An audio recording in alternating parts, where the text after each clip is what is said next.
안녕하세요. 세상에 억울한 일 많다고 하는데 제 주변 사람 중에 제가 제일 억울한 상황이라 속풀이차 찾아왔어요. 어떻게 사람에게 이럴 수가 있는지 너무 황당하고 어이가 없어서 밤잠도 제대로 못 자고 있어요. 할 수만 있다면 인정사정 볼 것 없이 흠씬 때려주고 싶어요. 그래서 밖에서 못 다니게 하고 그러고 싶은 심정입니다. 답답한 제 사연 잘 들어주세요. 저는 지방에서 영어학원을 운영하고 있고 30대 후반인 여자입니다. 집에서 장녀로 여동생이 하나 있고 부모님은 제가 고등학생일 때 이혼을 하셨어요. 하필 제가 고3일 때 일이 벌어져서 그때 정말 힘들었어요.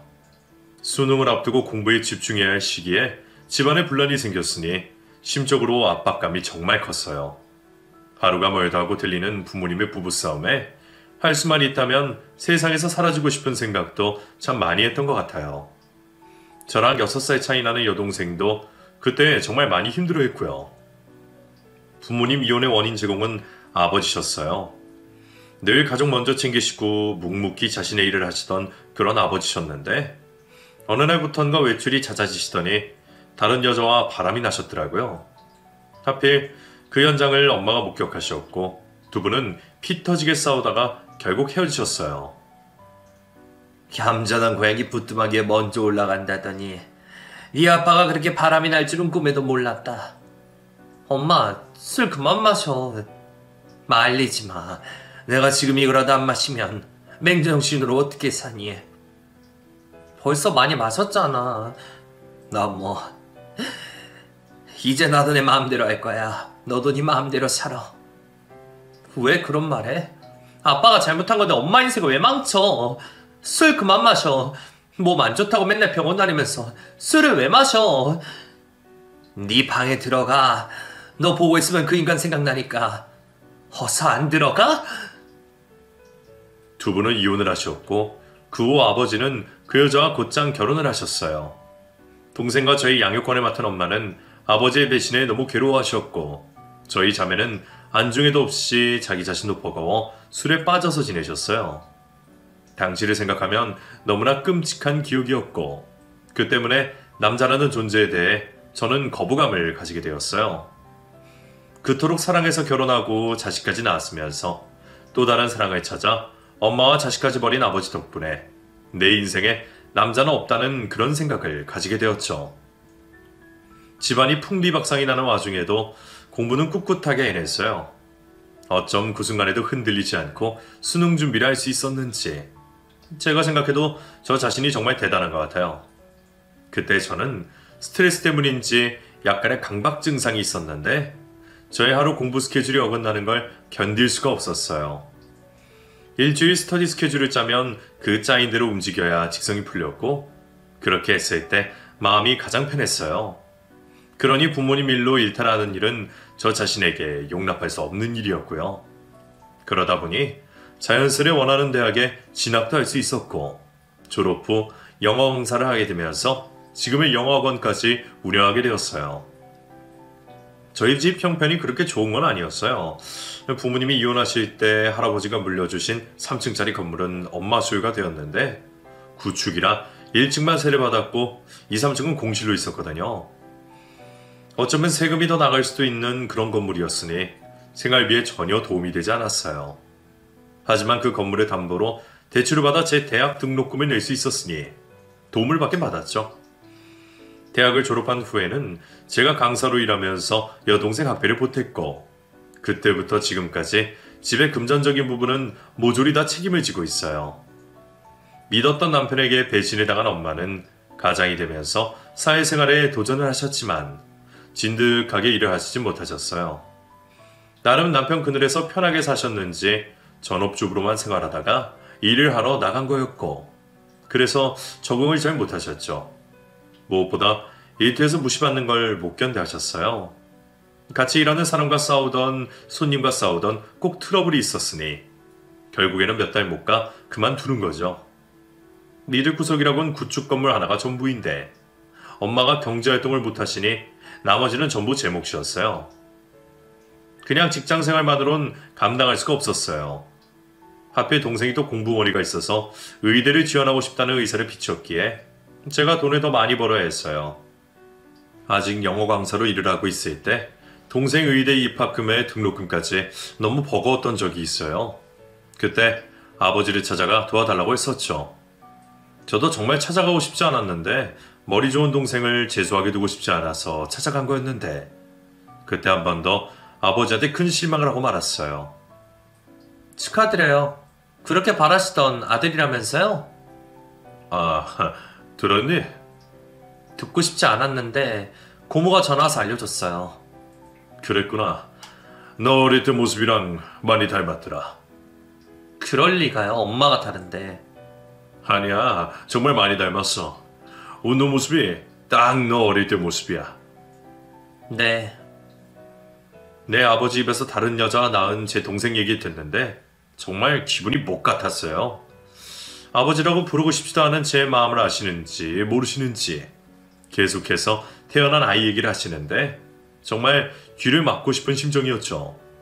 하지만 동생의 입학금을 부탁드려야 하는 상황이니 잠자코 하는 얘기를 다 들어야 했어요.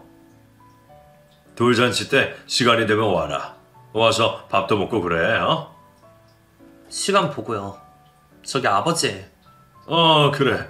할 말 있으면 해라. 저기 지연이 이번에 의대 합격한 건 아시죠? 입학금 좀 보태주세요. 입학금? 네 엄마는 뭐하고? 엄마 이번에도 일 그만뒀어요. 평생 주부만 하다가 일하러 나가는 게 힘드신가 봐요. 에이, 힘들어서 참고 해야지. 누구는 재미있어서 일하는 줄 아니? 나 네 엄마랑 이혼할 때 할아버지 건물 포기한 거 니들 양육비나 대학 등록금으로 포기한 거야. 그런데 무슨 돈을 달라는 거야? 오래된 건물이라서 새도 안 들어와요. 그리고 저 대학 갈 때 이미 대출 다 땡겼어요. 그건 네 엄마가 알아서 해야 할 일이지. 나는 네 엄마랑 이미 계산 끝났다. 아버지. 돈 얘기하려고도 찾아오지 마. 그럼 나는 가마.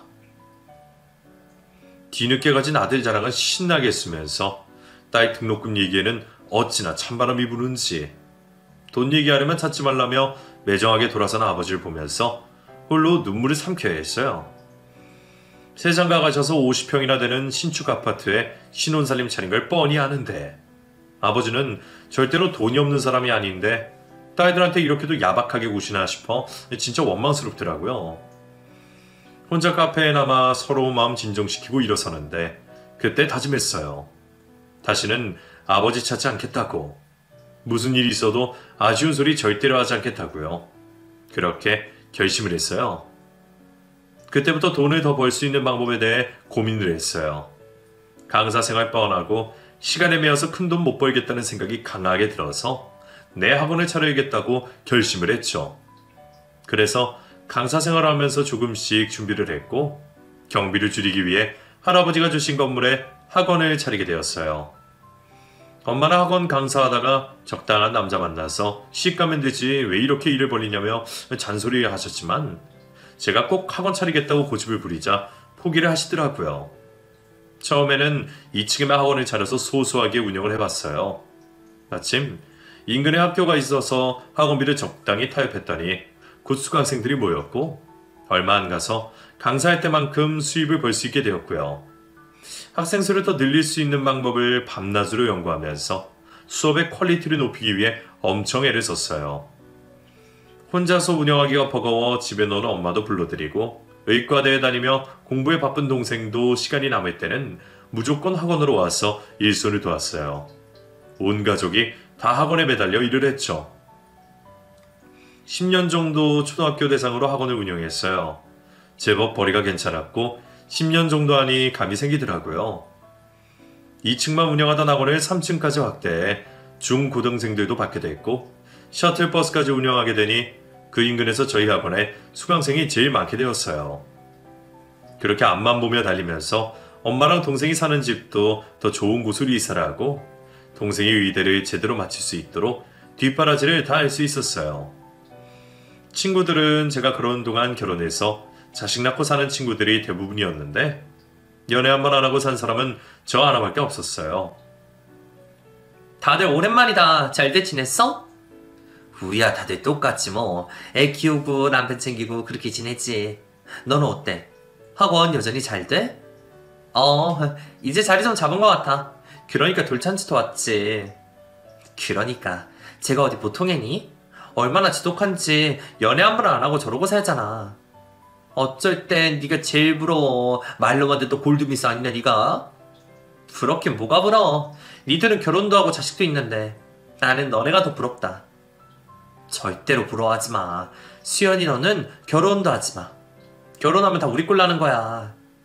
그래, 결혼하고 애 낳는 순간 내 이름 석자는 세상에 없어지는 거야. 다시 태어나면 나는 혼자 살 거야. 정말로. 나도 수연이처럼 골드미스 할 거야. 명품 가방에 외제차에 얼마나 좋니?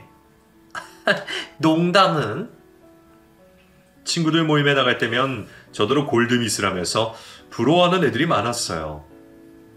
그 앞에서는 그저 웃으며 앉아있다가 왔지만 제 속은 웃을 수가 없었어요. 제가 30 후반에도 혼자 지내는 이유. 인연을 못 만나서가 아니라 모두 아버지 때문이었으니까요. 아버지께 몇 번이나 실망을 하고 나서 남자를 믿지 못하게 됐어요. 딸내미 인생 엄마 닮는다는데 결혼하게 되더라도 남편이 배신하지 않을까 걱정하며 살 것 같기도 했고요. 무엇보다 경제적인 부분을 제가 책임지며 살다 보니 더욱 내 인생에 깊이 있게 생각해 볼 시간도 없었죠. 타이로 자이로 저는 남자를 멀리하게 됐어요.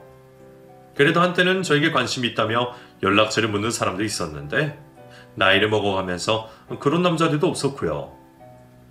오로지 학원에만 왼종일 매달려 아이들 챙기며 그렇게 사는 게 제 인생의 전부였어요. 그 전까진 그런 제 생활에 적당히 만족을 했어요.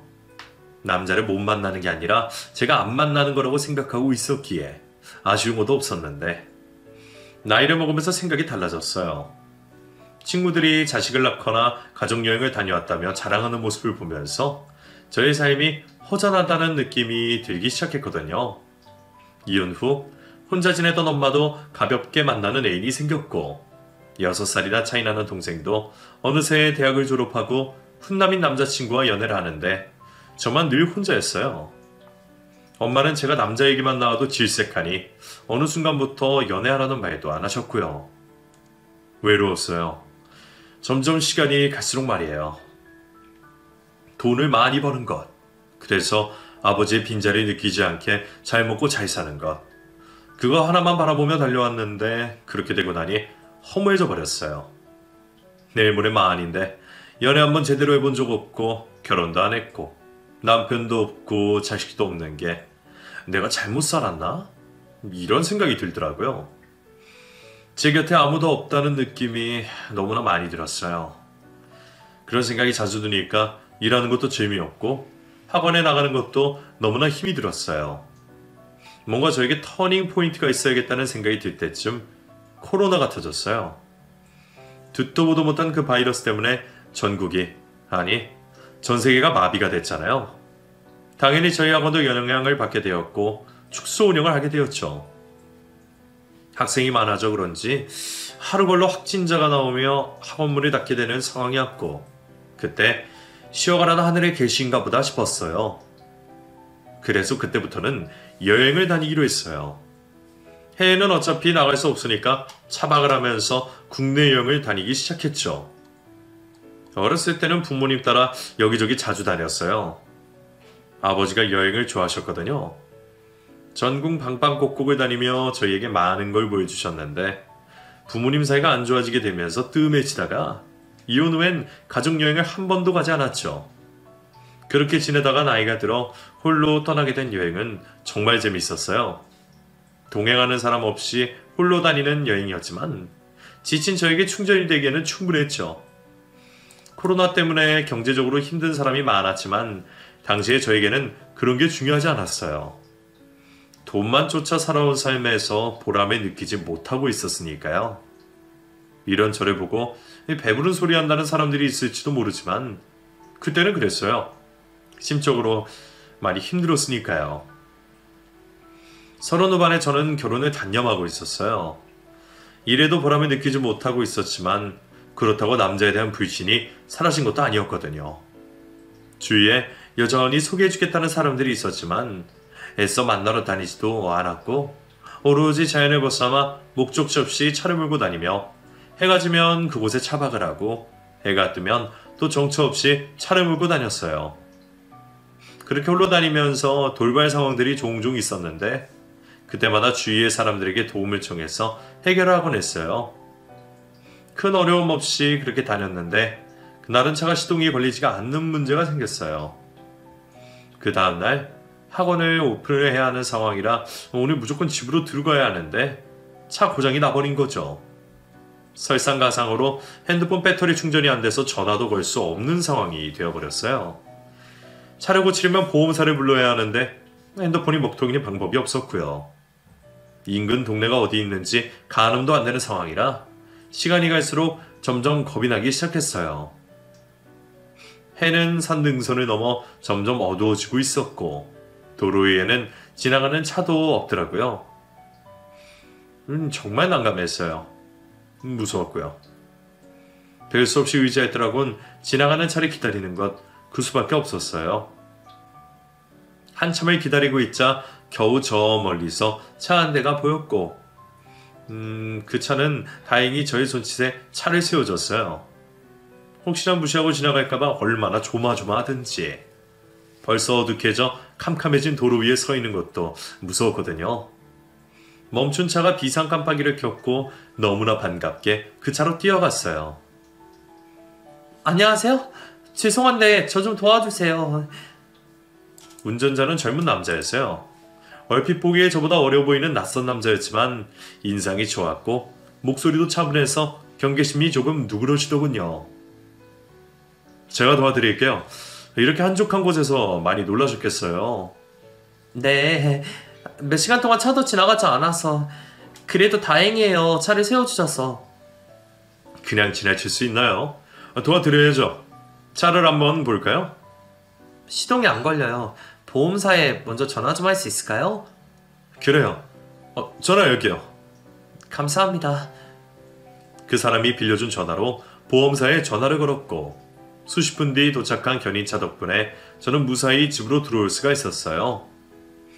그때 얼마나 아찔하던지. 사람 없는 곳만 찾아다니며 차박을 했었는데 그게 제 발목을 잡을 줄은 꿈에도 몰랐어요.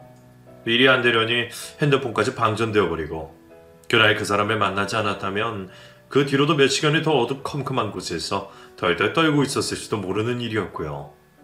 가로등도 없는 지방 국도 위에서 보낸 그 순간은 다시는 경험하고 싶지 않은 그런 순간이었어요.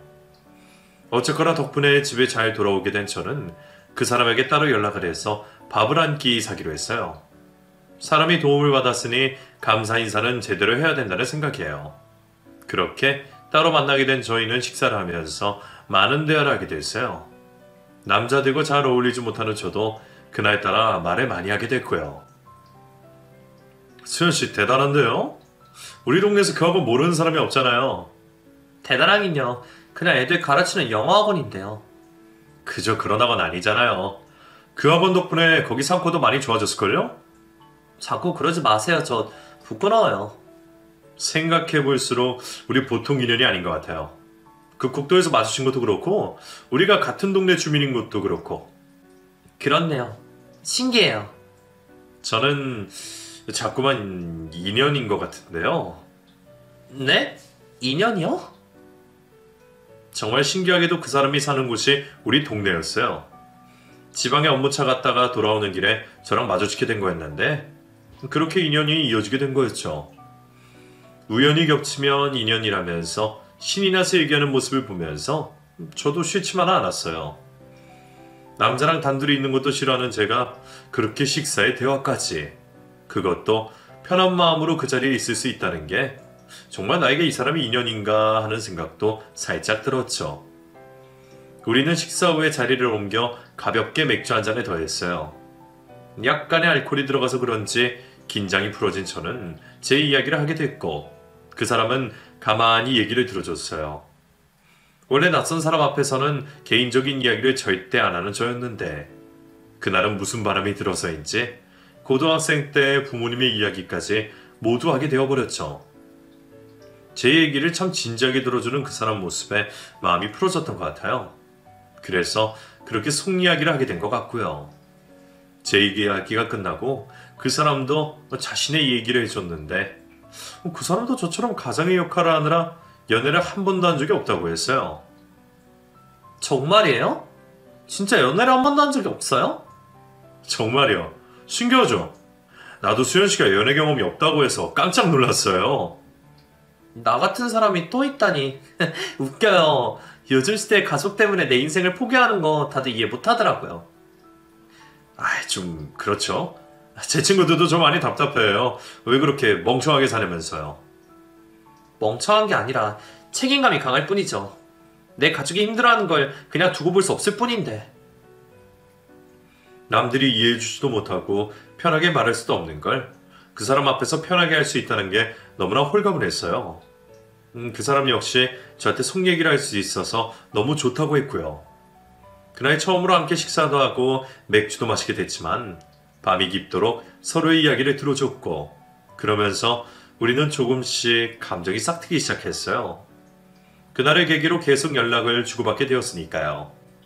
얼마나 뒤 우리는 연인이 되었고 제 주위 사람들은 그 소식에 다들 깜짝 놀랐죠. 특히 엄마가 제일 크게 놀랐어요. 엄마는 평생 제가 혼자 살 줄 알았다면서 저를 구제한 은인이 누구냐며 얼른 얼굴 보이라고 난리셨어요. 동생도 마찬가지로 언니가 연애를 한다니 그제야 마음이 놓인다는 말을 했고요. 나는 언니가 평생 혼자 산다고 할까봐 얼마나 걱정했는지 몰라. 혼자 살아도 되지 뭐, 요즘 세상에. 근데 연애해보니까 둘이 더 좋은 것 같다? 그치. 어쩐지 요즘 자꾸 이뻐진다 했어. 정말? 나 예뻐졌어? 완전 딴 사람 됐다니까? 내 동생 용돈 좀 줘야겠는데? 이왕이면 두둑하게 줘, 원장님. 혼자가 편하다고 생각했어요. 그러면 배신당할 일도 없고 마음 아플 일도 없으니까요. 그런데 이 사람을 만나보는 혼자보다 둘이 낫다는 걸 깨닫게 되었고 이 사람이 나에게 인연이란 생각이 강하게 들었어요. 무엇보다 저처럼 가족을 책임지기 위해 열심히 살았고 제가 첫 여자라는 것에 더 믿음을 가질 수가 있었죠. 또 엄마랑 동생에게 인사차 만나게 됐는데 둘 다 사람이 너무 좋다고 해줘서 거기에 또 믿음이 갔어요.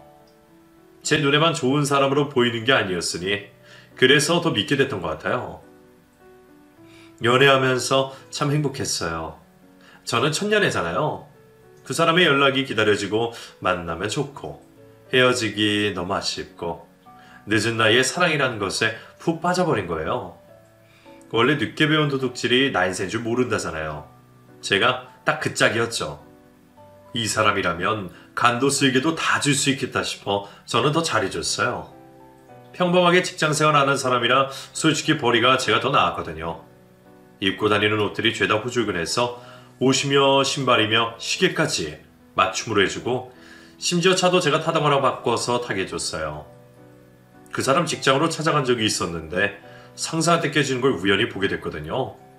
그게 얼마나 속이 상하던지. 마음 같아선 새로 차도 사주고 싶었지만 결혼도 하기 전인데 너무 과한가 싶어서 제가 타던 외제차를 그 사람에게 주고 그 사람이 타던 차를 제가 타고 다녔어요. 그렇게라도 챙겨주고 싶었어요. 이럴 필요 없어. 내 차도 멀쩡한데 왜? 그냥 난 학원에 있으니까 차 탈 일 별로 없어. 그러니까 내 차 타고 다녀. 괜찮은데. 맘 같아선 새로 사주고 싶은데 나중에 결혼하고 나면 그때 차 사줄게. 내 남자 누구보다 멋지게 하고 다니고 하고 싶어서 그래. 고마워. 잘 타고 다닐게. 고맙긴. 차를 바꿔줬을 때는 그 사람이 기분 나쁠 수도 있다는 생각을 하지 못했어요. 그저 그 사람에게 힘이 돼주고 싶다는 생각만 하고 있어서 그리해줬는데 그 사람은 전혀 기분 나빠하지 않았고 오히려 좋다며 웃었거든요.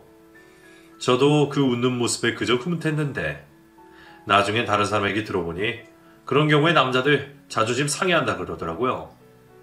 자존심 센 남자였으면 싸웠을 거라는 말에 저는 깜짝 놀랐죠. 그 사람은 전혀 그러진 않았으니까요. 제가 그렇게까지 했던 건 그 사람과 미래까지 생각하고 있었기 때문이었어요.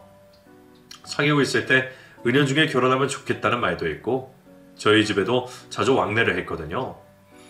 사람이 부침성이 좋아서 저희 엄마와 동생이랑도 참 잘 지내고 그랬어요. 그래서 저 혼자 그 사람의 프로포즈를 기다리며 기대에 부풀어 있었고 드디어 사귄 지 1년 정도 됐을 때 프로포즈를 받을 수가 있었어요. 드라마나 영화에서 프로포즈 받는 여자가 감동해서 울잖아요. 예전에는 그런 장면이 꼴보기 싫었었는데 제가 프로포즈 받던 날 감격한 나머지 저도 펑펑 울어버렸어요. 그렇게 감동적일 수가 없더라고요. 그 사람은 제 손에 반지를 끼워주며 앞으로 행복하게 살자고 자신이 꼭 행복하게 해주겠다며 사람들 앞에서 그리 약속을 했어요. 그날 저는 세상에서 제일 행복한 여자가 되었고 우리의 행복한 미래를 의심하지 않았어요. 그렇게 감동적인 프로포즈를 받았으나 어쩐 일인지 6개월이 지나도록 결혼에 대한 구체적인 이야기가 없었어요.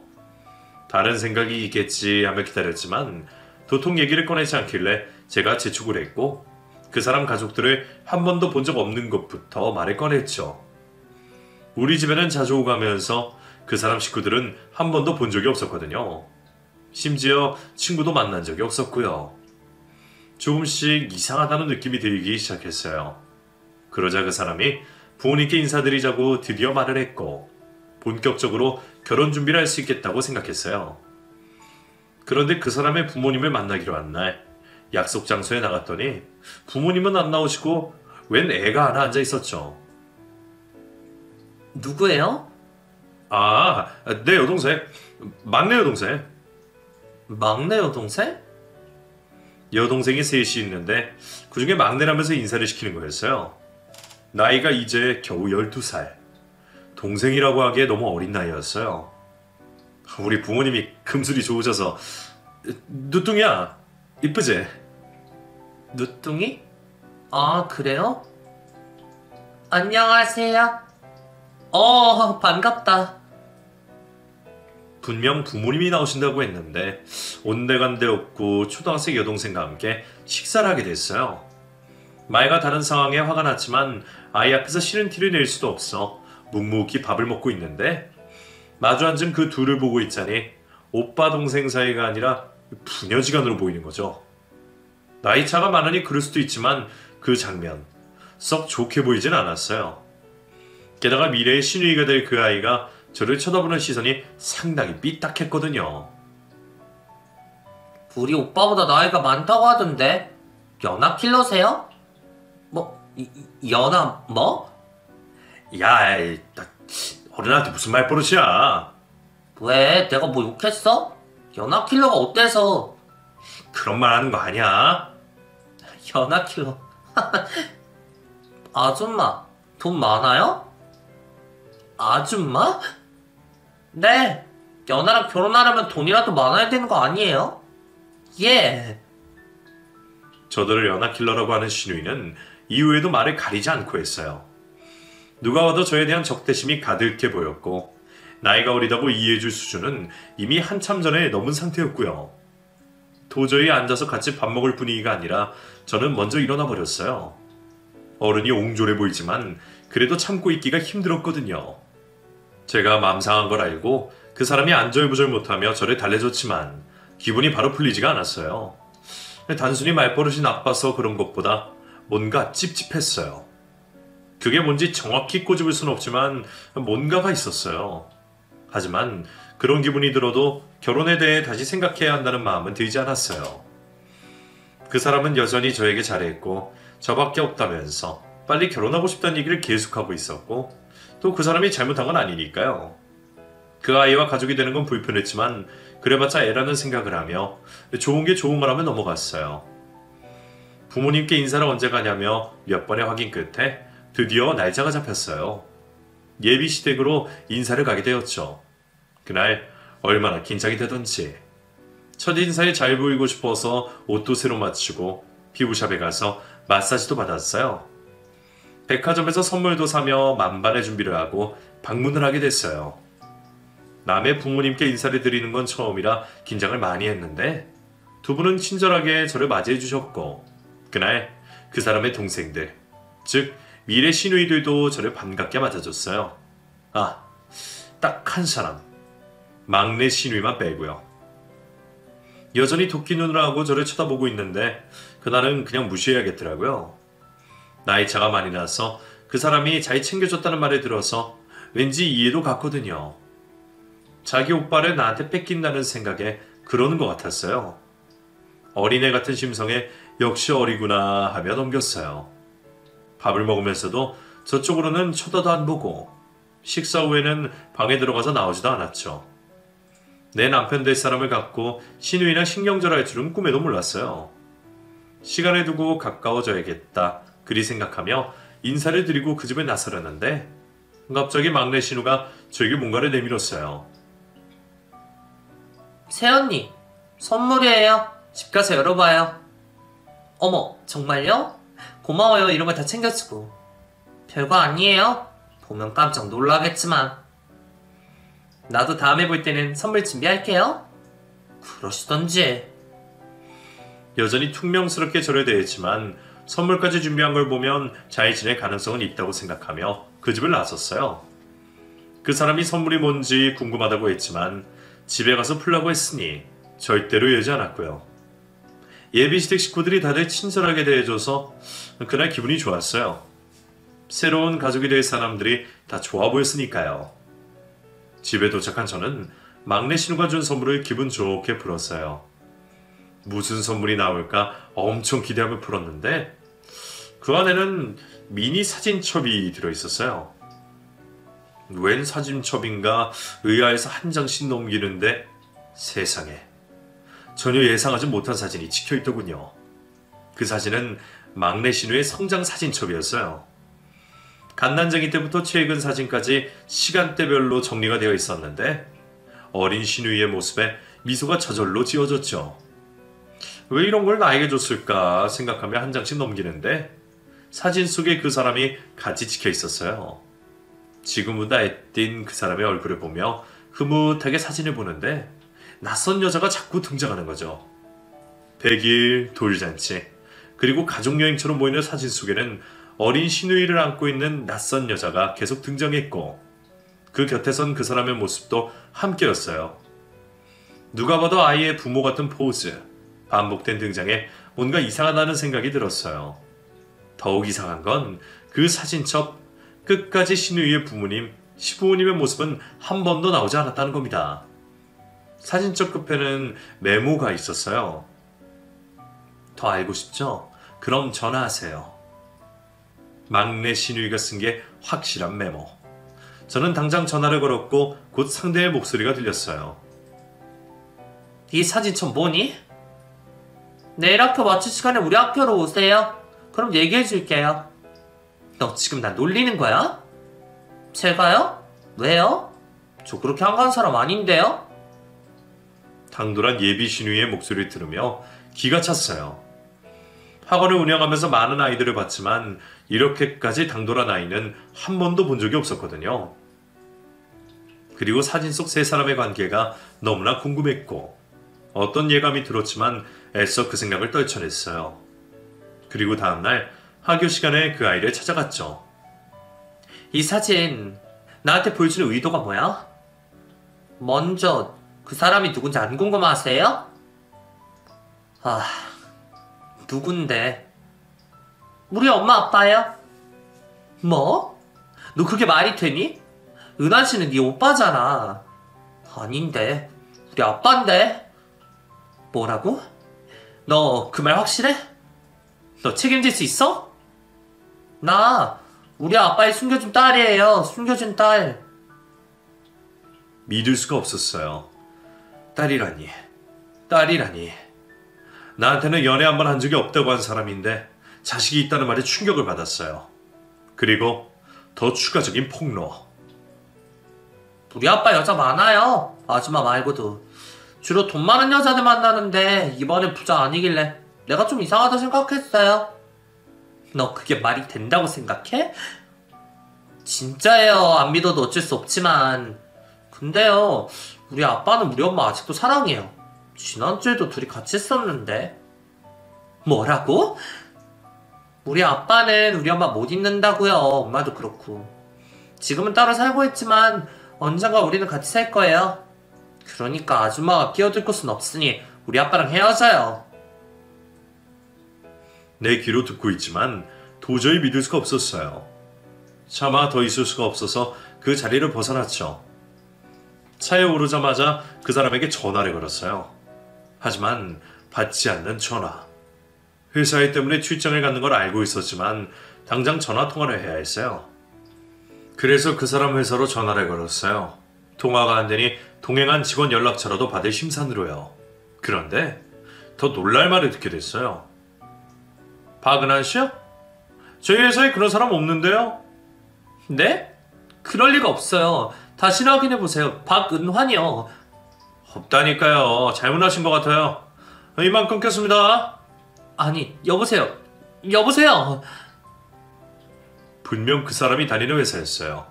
그런데 그런 이름을 가진 직원이 없다니 도대체 어떻게 된 일인지 너무나 혼란스럽기만 했어요. 이 사람을 어디로 가서 찾아야 하나 도통할 수가 없었어요. 전화는 아예 꺼져 있고 답답해서 미칠 것 같았죠. 저는 그에게 다시 전화를 걸었어요. 그리고 엄마 연락처와 집 주소를 물었고요. 순순히 알려주는 모양이 제가 찾아가 만났으면 하는 것 같았어요. 12살밖에 안 된 애가 아주 영악했죠. 알아낸 주소로 차를 몰아갔어요. 전화를 걸어봤지만 이 여자도 전화를 받지 않았고 가만히 있을 수가 없어서 찾아 나섰어요. 어느 아파트에 도착해 알려준 옷으로 찾아가 배를 눌렀어요. 못 만날지도 모른다고 생각했는데 안에서 인기척이 났고 마주하게 될 사람 때문에 긴장을 하며 기다렸어요. 현관문이 열리고 나타난 사람은 그 사람이었어요. 반팔티에 팬티 바람으로 써있는 모습에 저는 말을 할 수가 없었죠. 네가 왜 여기서 나와? 아니 여기 어떻게... 네가 왜 여기 있냐고. 제가 소리를 지르니 그 인간이 현관문을 닫으려고 하더군요. 재빨리 문을 잡아채며 안으로 들어갔어요.